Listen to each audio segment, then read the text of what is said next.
সকাল সকাল কিন্তু স্নান করে নিয়েছি আর বুঝতে পারছিলাম না কোন শাড়িটা পরবো।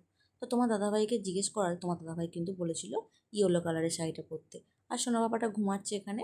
তো যেহেতু ইয়েলো কালারের ব্লাউজ ছিল তাই ইয়েলো শাড়িটাই পরে নিয়েছি, নিয়ে কিন্তু বেরিয়ে পড়েছি। আজ কিন্তু বুদ্ধ পূর্ণিমা, এই শুভ দিনেই কিন্তু মহারাজের কাছ থেকে আমরা দীক্ষা নেব, তাই সবাই চলে যাচ্ছি। তো সামনে দেখতে পেলে শাশুড়ি মা তোমার দাদাভাই যাচ্ছিল আর আমরা পিছনে যাচ্ছিলাম। তো চলে এসেছি আশ্রমে।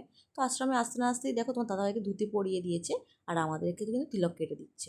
তো এই দেখো সুন্দর করে দেখো তিলক কেটে দিচ্ছিল।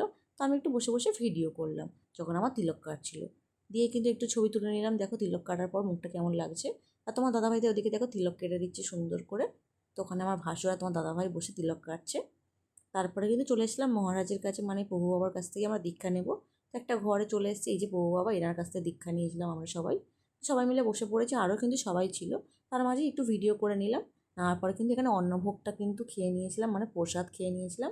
নেওয়ার পরেই এখানে পিছনে যে বাগান ছিল আশ্রমের, সেখানে একটু স্লো মোশনে ভিডিও কটা রিলস করে বাড়ি চলে গেছি, যেহেতু বাড়িতেও পুজো হবে, বুদ্ধ পূর্ণিমা ঠাকুরমশাই আসবে। এই দেখো এবার চলে যাচ্ছি বাড়ির দিকে। তো ভিডিও কেমন লাগলো অবশ্যই জানিও। দেখা হচ্ছে নেক্সট শর্টসে, টাটা।